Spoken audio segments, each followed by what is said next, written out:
Hello and welcome to Daily Tech Tutor. In this video, I'm going to teach you how to use Yubo's Turbo mode. If this tutorial helps you, then consider subscribing and liking the video.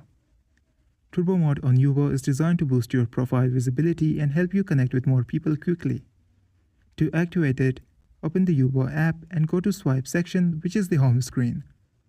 Look for the Turbo mode option. It has a rocket icon. Tap on it. You will see details on how it works.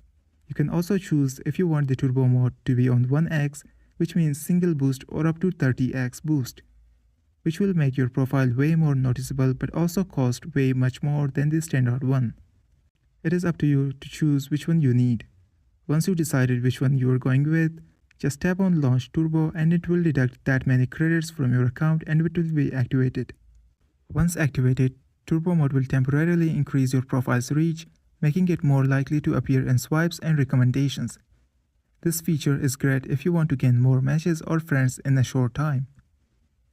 This was for today's tutorial. If this video helped you, then consider subscribing and liking the video.